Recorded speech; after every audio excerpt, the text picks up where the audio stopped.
in 3 words. The best stories.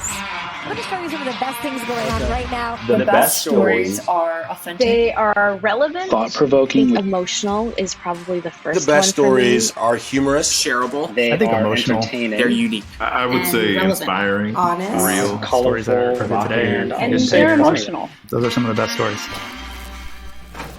Hello and welcome to Storyteller Season 2022. So crazy that we're already almost through January. That said, we want to kick off the year with a very special episode of Storyteller. We're going to call this one Our Story. So today you're not going to be hearing from the likes of ABC, CBS, NBC, or Fox. Instead, you get the 4 of us coming to you in a quad box. That's right. You have myself, Christine, Kristen, and Michelle. Names and faces and voices you should know if you've seen a few episodes, but whether you're new or an OG viewer or listener, you'll get to know us a little better today. Here's the deal. It would be boring if you were just watching us 4. Let's admit it. So we want you to join in this conversation as well. Share your stories. Who are you? Where do you work? What are you doing? How are you doing? Engage in the conversation. If you're tuning in on LinkedIn, go ahead and join us down in the comments. If you are watching this stream live on Twitter, use the hashtag Storyteller. Now, like Sky said, today we won't be hearing from anyone from any of the major news organizations, but rather what you'll learn is that we all have a background in local news, from the production to the on-air sides of things and everything in between.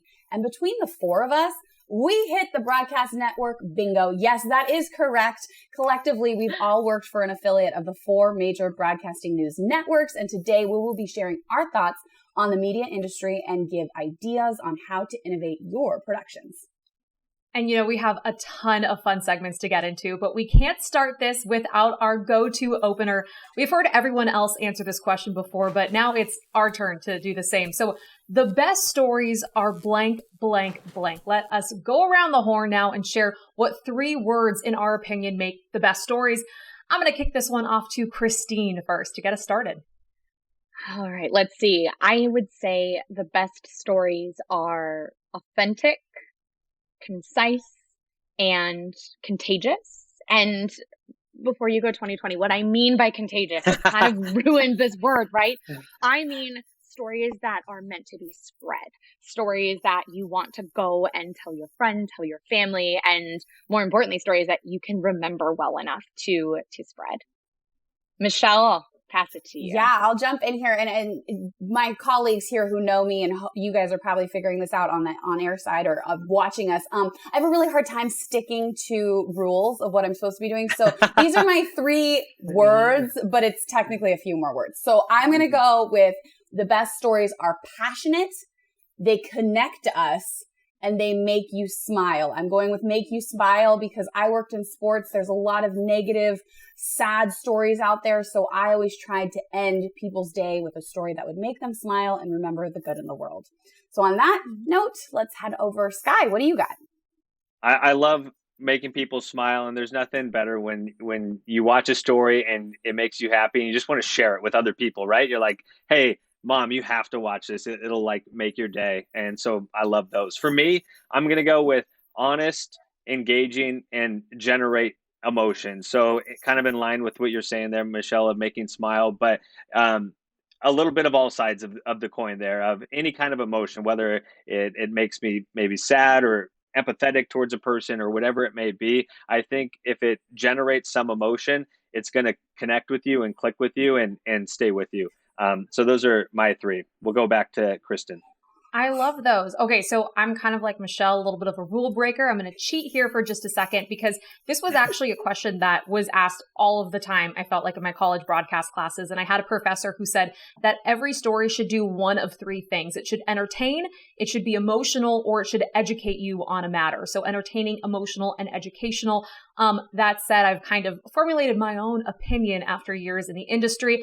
I like to say that the best stories are personal, they're relatable, and they're infectious. Again, want to go away from the viral term, especially here in 2020. But to Christine's point, you want to have a story that you just can't help but share with everyone. And who doesn't want a story to go viral, even in 2020? 2022, goodness, what year are we in now, guys? Hey, there's a 20th. Last 2 years have been a blur. That's all we know. we're fine with things spreading as long as it's healthy, happy, and brings people joy, right? That's what I'm saying. Now, it's pretty clear you guys don't follow the rules too well. We said 3 words. We got a lot more than 3 words. So I want to provide you an opportunity to go a little deeper, and we're going to call this segment Short Story. So, Michelle, you said you like to fudge the rules or break the rules a little bit. I was notorious for fudging my times in the rundown when I was a sports anchor for a CBS affiliate down in Eugene back in the day. And Christine, as our fellow producer, I'm sure she's going to have a reaction to this, but when you want to get all your content in there, you might have to fudge your times just to make sure that you can get it in. Rap. So Yeah, like when a 20-second exactly. soundbite is actually like 25 seconds. That 5 seconds will just go away, right? Yeah, I think so. Like, who needs the kicker at the end anyways, or like a last look at weather, in my opinion. That's at least what the sports guy says. So can I just say, Christine saying rap there just gave me massive flashbacks of rap, just rap. They just cut away from you. Sorry, we're in black. The show's over. Sorry, you ran a little too long. So to avoid that today, I'm going to put you guys on the clock. We're going to throw our tagboard graphic timer widget on the screen. We're going to give you 90 seconds to share a personal story that really helps highlight life in local news. And before I start the clock, I want to give you just a second or a few minutes, not a few minutes, but a little time to share like your background. What did you do in the industry? And then you tell me when you're ready, and we're going to start that clock. So, Michelle, let's start with you. Ooh, okay. I'll go first. So not on the clock yet because we know that I run long. Yes. But little background about me. I have worked for regional sports outlets. I have worked for the ABC, CBS, and Fox affiliates. Most recently, I spent 10 years with the Fox affiliate in Seattle. I've done everything from running cables and teleprompter to being on air and a sportscaster, and everything in between. So with that being said, Sky, hit the clock button. Let's go. All right, let's go. You're on the clock. Woo! Okay, so in journalism, day in the life, when it rains, it pours. There's 2 stories that come to mind, and it's just how a day can be crazy. It could be a 12 to 14-hour day. One day in specific that I remember was I woke up, I started at 8 a.m., working with a local chef and a player from the local MLS soccer team doing an out and about segment, which was taking athletes to go do different types of things throughout the city. We made a beautiful pasta at about 8 a.m. Like I said, from there, after shooting that story, I ran over to the Seahawks for mini camp. This was in June. So I did live shots after covering and watching practice for 2 hours. I did live shots in our 4 and 5 o'clock news. Then I went back to the station and got ready, changed clothes, freshened up the makeup, and I anchored our 8, 9, 10, and 11 o'clock sportscast. So all in all, when it rains, it pours. Let's see, I still have 30 seconds left. Another one that's really fun, same kind of a crazy day was, and Christine, you may remember this from also working in Seattle. We do a rowing competition between all the major stations for opening day, a big thing over at the University of Washington with Windermere Cup. So one morning I had a rowing competition that we rowed through the Montlake Cut. I'd never rowed before ever. It was very hard. Okay, 15 seconds. Then from there, I went over and I did a feature story on the Sounders MLS team's adult dream camp where I got to participate, where adults got to play soccer and do the drills as if they were pros. And then I went back to the station and anchored the rest of the night. And I will tell you, I was not only exhausted, but I was incredibly sore. Boom! Did I make it under 90 seconds? Rap. Nailed it. Need you to rap. So yes, when it rains, it pours. That is the sum of my life in news. I think we can all agree to that. Yeah, definitely. And Kristen's probably been there as well. So Kristen, give us a little bit of your background, and then we'll start the clock on you. Nice work, Michelle. You nailed it. Yes. Thank you. Whew, okay. I honestly, hearing Michelle count down, she's like, okay, I got 30 seconds, 15 seconds. Like, I felt amped up. I was like, okay, I've got one more highlight to get to. Like, let's run through this. But, yeah, very similar to Michelle. I was a sports anchor for me, it was almost about a decade. I started in Eugene, Oregon after graduating from USC, and then was at the Fox O&O out in Philadelphia for 4 years where, I got to witness the birth of Gritty. So I like to say I got my Gritty from Philly after 4 years out there covering some absolutely incredible moments. All right. That's amazing. We got a good sense of what you did. You're ready. All right. You are now on the clock. Okay. So I feel like when I talk about living in Philadelphia, I have to go back to Super Bowl 52, a day that will forever live in infamy. And for me, that's the perfect day that encapsulates what local news was for me. I was in Minneapolis. I woke up at 3 a.m. I did hits for our morning show. And then I hosted a 2-hour game day show in negative 20-degree weather outside of US Bank Stadium in Minneapolis. We had 2 analysts that were on the show as well that were like rotating through from this hot box downstairs.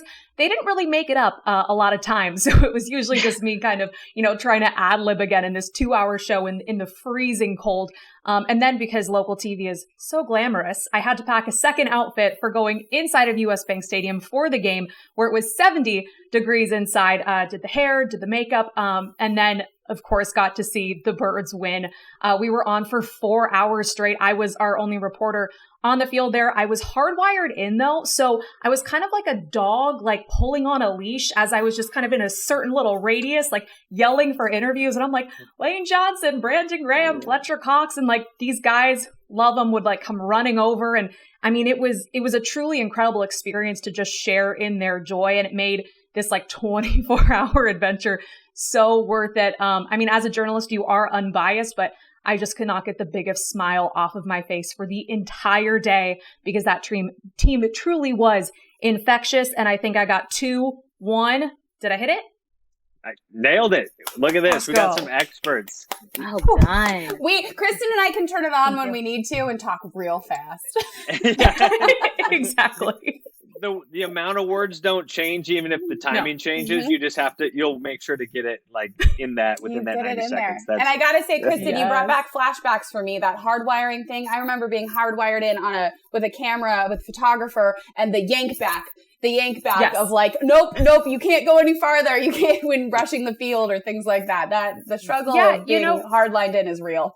Like we see it with like Sean McVay and the Rams. I think that was the most famous case of like he has a get back guy on the sidelines. Like honestly, we kind of needed that in local news as well. Yeah, I respect that. The get back guy is become a central figure of all football programs in this country. All right, Christine, the stage has been set. We've had both Kristen and Michelle hit the post, as I would call it, at perfect 90 seconds. You do have the producing background, though, so I know you're going to be right on time. Maybe under time, maybe a little light here. But give us a little background on you first. No pressure. Gosh, if we were to play a game of which one of these is not like the other, it's me. I was not on air. I did not work in sports. I worked my entire career at the CBS affiliate up in Seattle. I was the behind the camera gal through and through and through. Back in college, I took a reporting class. My mentor told me, "You're awkward. You need to remove that from your reel." And here I am, somehow ended up next to these 3 experts on air. So cut me a little slack here. But I do believe in staying on time, so I will do my best to keep it to my 90 seconds. All right, are you ready? My story will be a little different than the rest of you all, but I'm ready. You definitely lost the awkward stage, so you fit in perfectly. Perfect. All right, I'm ready. 3, all 2, right. 1, go. Hit me. I'm counting down. That's how we do it, right? Okay, I live in Seattle. My brother was visiting at the time. I produced the 6 a.m. news. So I was sitting in the control room. He had never been inside news. My family tells me I ruined the magic of television just a little bit. During a reporter's live shot, a motorcycle crash happened live on air right behind him. The driver was okay, but it ended up being incredibly emotional. It happened. It blocked traffic. And I literally had to just Control-Alt-Delete and throw out my entire rundown that I'd worked the entire night on for the 6 a.m. show and just produce the entire next hour on the fly, tossing to people, bringing in breaking coverage. And I'll never forget the look on my brother's face that this is your job. Thankfully it didn't happen on a day-to-day basis, but I wanted a job where no 2 days would ever be the same. And boy, did news deliver on that tenfold. It taught me it can change at the drop of a hat. Your entire day can take a shift. Just stay calm, keep your emotions in check, and work efficiently. How'd I do? Crushed it under time, just like a perfect producer. You got the info out there, and now you've got a little wiggle room. Well, I was going to say, do we have Michelle time and for Kristen run long? Do we have happy chat time now to Yes, wrap up that you're right. the end of the segment? That's it. You know it all too well. Yes. That's exactly what we have. No slow news day. There's no saying slow in a newsroom would just be a curse. Yeah, oh my gosh. There's no such thing. Well, guys, as we're all taking a look back at our time in TV, I mean, we're also looking ahead to what's new in technology and storytelling and what that can look like here in 2022. With that said, I want to move on to a new game. Play a game called Hindsight 2022, a little bit of a twist on Hindsight 2020, Yes, sitting here in the it. year 2022. I want you all to look back on your time in news and share a moment where you were knowing that you would have used Tagboard at that time and how it would have made your life easier, because we are in the business of making things easier for all of you that are putting together your own broadcasts and live stream and in-person venue productions as well. That's the truth. Sky, All right. I'm going to start with you on this one. Let's kick it off. All right, I'm ready. What's interesting is I didn't know about Tagboard. Well, I don't know if that's interesting, but I did not know about Tagboard when I was in local TV. But now I think back at all these different moments when it could have made things so much easier. And the one I want to highlight, being in sports, is the recruiting period is such a central part of coverage in a college town like Eugene, Oregon, where you have the University of Oregon and you have Oregon State University just up the highway. And so much content was about telling about recruits that are going to just sign or just announce they're going to come to this university, and wanting to be able to share their story with the community of, hey, this person just committed to come to this university. Here is who they are and what they do and what they could bring, and people would get excited about it. But it was so hard to get content, right? It's a high school recruit. They've got highlight films on like huddle.com, but there's no good way to like showcase it other than standing there and being like, hey, here's a screenshot of a tweet when they announce they're going to come to this university. So for me, it would be so awesome to be able to not only just bring in the tweet or TikTok video or YouTube video, whatever it may be, of the highlights of this person announcing they're coming to the university, but also maybe even show some other social around who they are. What have they posted on, their Instagram and stuff, to give a sense to the community or an idea of who these people are, but also reactions from the fan base. That's rabid. The minute someone commits to university, it's like that whole Twitter community for that university is cheering, saying all these different things. And so to be able to bring that community together would have been so much easier than me screenshotting, throwing it into MS Paint and creating like a PNG file to like put on the air. So that would be for me where I would go Hindsight 2022. Yeah, I love that, Sky, because, when you talk about content and you talk about trying to find maybe BRoll for, a high school commit, usually it is video from Huddle, right? But nowadays, what the idea of content is truly expanding. So I love that. Christine, I feel like as a news producer, I mean, you talk about the breaking news. I feel like this is like the bread and butter of what a producer goes through, right? Is bringing that content live to air as soon as you can. Really, it's all about efficiency, right? And breaking news is when that really shines. I think I go back, it's almost been exactly a decade to the week this week that Seattle had one of the biggest snowstorms. It was my first winter living there. Everyone told me when I moved, oh, don't worry, it doesn't snow in Seattle. And I was like, this is a rotten lie. It snowed for an entire week. We were snowed into our houses. In news, snow days aren't quite as fun, right? They say, we've got you a great hotel room down the street so that you can still make it in for work.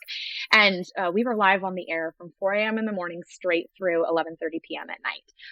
Because it was a service to the community that roads were closed, things were dangerous, trees were falling, and we needed to tell people where to be and where not to be.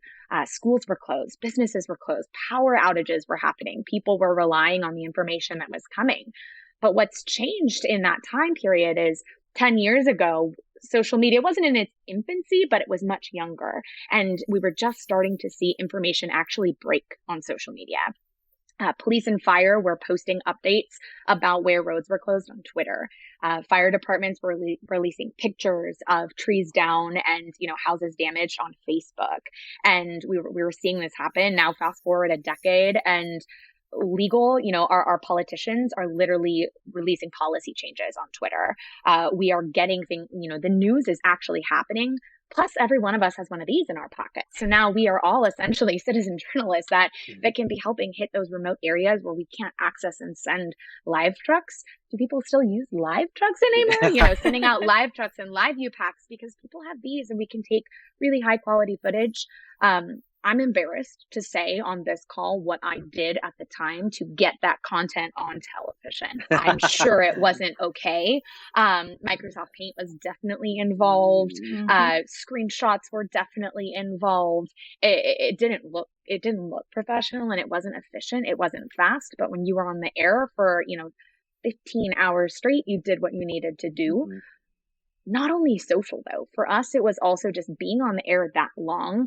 We needed to staff like a 20-person crew in order to have camera operators, graphic operators, directors, TEDs, this, that. Nowadays, I think one of the biggest efficiencies is being able to do more with less, and being able to say, hey, you take a break for an hour because we only need 5 people to run this show, and then let's swap out in a few hours, and still being able to have graphics run and bring in social content quickly. For me, if I could rewind a decade and do that breaking weather coverage now, I can't imagine how much easier and better it would be. Yeah, Christine, I love that you brought that up, Christine, because I remember that storm. I'm from Seattle. I wasn't working yet in Seattle at that time, but I was home visiting during that storm, hit black ice in my sister's car and totaled it. Oh my God. Oh gosh.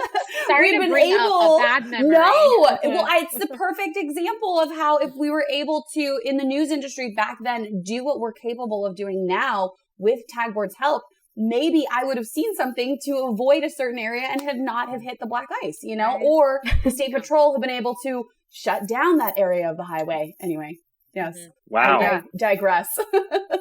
No, I mean, when Christine, you talk about those, how we used to get weather updates. I mean, I grew up in California, so snow days were not a thing for me. But when I was out in Philadelphia, I heard stories of people using, when you used to have to apparently like call a number to see if your school was closed. And I mean, nowadays it is all living on social media. So being able to bring that in, in a second to update your viewers on just crucial information is quite literally crucial. But Michelle, kind of to a point you made as well, I mean, yes, we are bringing in potentially like, life-saving information, but you can also have a little fun because it is social media after all. Exactly. I'd like to point out that you did make me feel old because I remember calling those numbers to find out in elementary school if my school was canceled. So, yep, old one of the team. Anyway, yes, but to bring it back to social, you can have fun. I mentioned before I worked for the Fox affiliate in Seattle. We were the main television partner of the Seattle Seahawks. So I can't even tell you, it would take a long time over my 90 seconds allotted, of the amount of NFL drafts I've covered and from the different locations. I mean, everything from college auditoriums to high schools to families, private viewing parties to, I actually went and covered the NFL draft from AT&T Stadium in Dallas, Texas, home of the Cowboys after they opened it, or Arlington, greater Dallas area, to, the actual facility that the Seahawks train at. All over the place. And my point being here, and you could get it a little bit from my last story too, is that in television, you are all over the place. There's so many different ways to tell stories and different voices that you can bring in. And as social media continues to grow and expand, it's given a voice to so many people who needed mainstream media before to give them a voice. And I'm talking about athletes, coaches, GMs, fans, and everything in between, mascots. I mean, everyone has a social media presence now. And by doing that, again, hindsight 2022, I wish I could have brought in the TikTok, the Instagram stories of players reacting with their families when they get the call, the message they send out to their college fans or their, those kind of fun things, because us in television, we can only be in one location, but we know that we're not just covering that one location. We're covering all the stories from everywhere. So I would love to go back in time and be able to use TikTok and Instagram stories, but also, and this is getting in the nitty gritty to kind of both Sky and Christine's points, is cinematic display theme. That is my all-time favorite theme that I feel like isn't talked about nearly enough on the Tagboard platform, because that is literally the display that lets you take any video from social media and boom, it's instant B-roll in your broadcast. And I think that is just a beautiful thing. And I would have used that so much. Yeah, Michelle, to your point, I mean, what the idea of what content is and what B-roll is has truly grown since the early days. So yes, in 2022, let's go for some new ideas of what B-roll can be. Well, we're at about, as to go back to high school, college, and NFL football, we're at halftime right now. We're 2 segments down. We've got 2 more to go. But first, we have a quick break for a little breather and some tagboard trivia. So grab your phones, get ready to scan the QR code on screen. Good luck, and we will see you in 90 seconds.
Alrighty, welcome back from trivia. We're jumping into the next segment, which is only appropriate for me to kind of lead here. It's called Float On.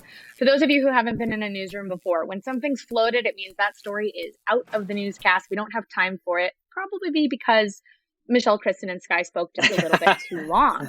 So in this segment, we are going into Float On, a little bit of a twist on it, though. I want to hear what type of long-standing processes or something from your time in local news that we should float. We should remove it. We should get it out of the day-to-day rundown. And we should improve it with a better tech or a better workflow. Michelle, you're nodding. Let's start it off with you. Happy to jump in here and get rid of old school graphics. Ugh, they literally were the bane of my existence. And 2 factors here on 2 things. I mean, we talked about it before in the last segment a little bit of that. So many other people have voices now that you're not just getting your standard press release, be it from a sports side, programs, teams, players, but also on like local news coverage or national news, the president, government officials, police, fire, all of those kind of things. They're now putting it out on social media. So instead of hand typing verbatim the quote that I want for my news hit or news story, just take it off of social. Use their exact words for you. Put it in a beautiful display. Boom, you're ready to go. Saves you so much time. But on the other side of that, Tagboard also has this beautiful ability to make your own graphics as well. And the thing I love the most about it, that would be, again, going back to this getting rid of our old school graphics, is our templates that are so easy to drag and drop and import changes on different, different quotes. So like when I was a sportscaster, I didn't have the luxury of having a set producer or really any help. I was in charge of all of the things. And I can't tell you, as I was going super fast, let me type out this long quote that I want for my 4:30 hit on who knows what. I would then get on set and boom, there's the graphic go up and I'm like, oh shoot, I totally typed that wrong. That's a spelling error. Ooh, that's bummer. And if I'd had, instead of the old school graphic systems and had Tagboard, it would have been such an easy, quick fix for a producer or for myself leading up to that segment to be like, ooh, catch that, boom, boom, boom, done, change, love it. So you can float those old school graphics, Christine. I totally hear you. And I think, crazily enough, we're starting to see people produce from everywhere. Mm-hmm. And the old school graphics don't necessarily have that capability. And moving into the new way, being able to, if you had told me 10 years ago that I produce a local news broadcast from home, I would have told you you're psycho. But now it's realistic. It's doable, especially with the new school tech like you talk about, Michelle. Mm-hmm. Kristen, what about you? What would you float? Yeah, you know what you can float, Christine? You can float long highlights. I know that this is, again, a little bit sports specific, but I mean, guys, let's be real. Everyone already knows the score to the game and what happened with push alerts going to your phone. So instead of showing your audience, this game, show them what they may have missed. Give a one-shot highlight, 1 or 2. That's all you need, like 15, 20 seconds.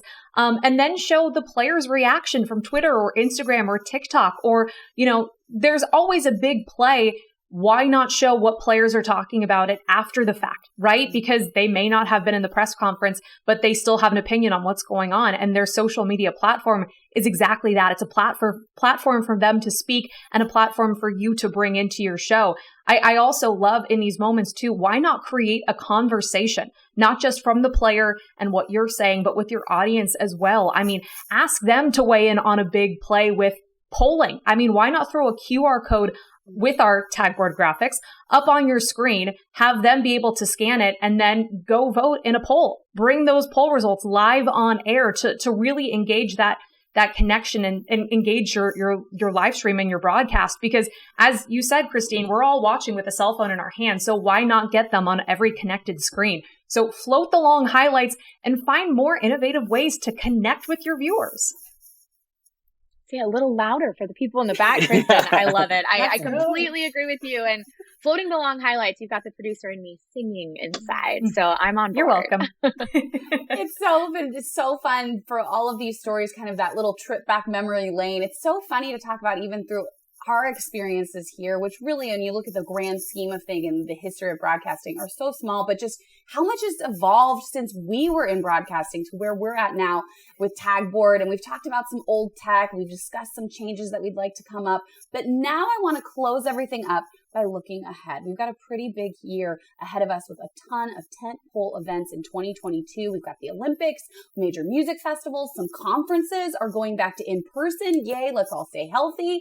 But we don't want to also forget about the World Cup in November. Biggest sport, biggest stage, so fun. So my last question for all of you is, can you EP for me? Essentially, of course, EP, executive produce. Let's look ahead to anything going on this year and pretend you're the executive producer of that event and tell me how you would like to see Tagboard integrated in it.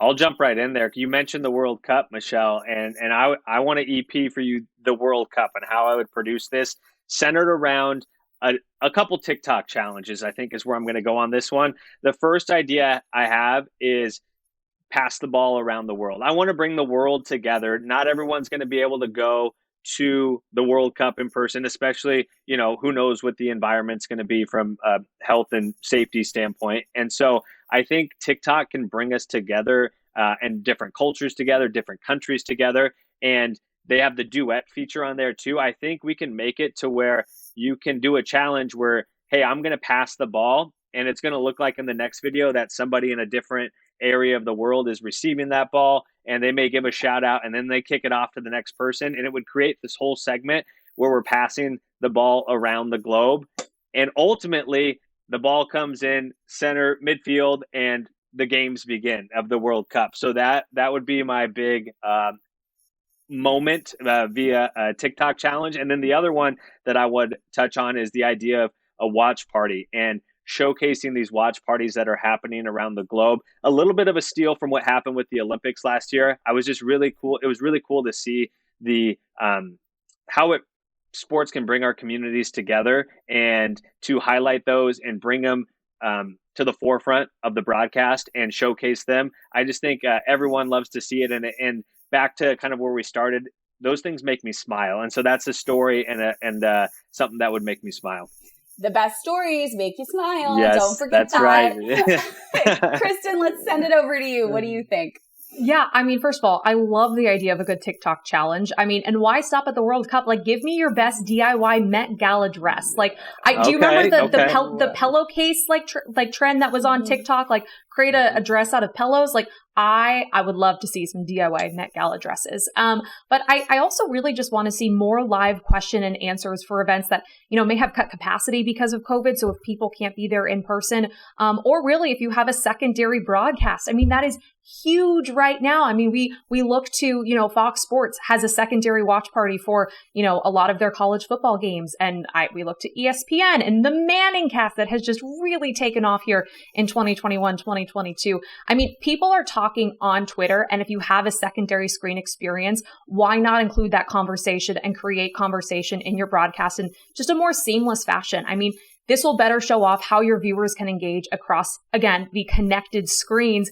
And it also opens up an opportunity for not only better dialogue between the event, your commentators, and your viewers, but also gives you a chance for some sponsorships in there as well. So you can get paid while we watch people play, right? Can that be the tagline? Make that money, right? Yep. I love it. And of course, last but not least, Christine, wrap us up from our former producer, EP for me. I love it. No, I love the idea of the interactive experiences. I think now the people who are doing it best are the people who aren't talking to their viewers, they're talking with their viewers, and that's so important.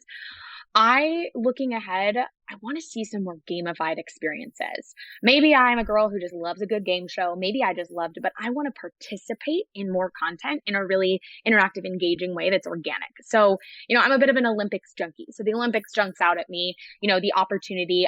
Like we said, I'm watching with my phone in my hand. Who's with me? Be honest. I'd love to play along with a predictive gamified experience. What if I could play along with prop bets around the Super Bowl? Can I make better Oscar picks than the entertainment host?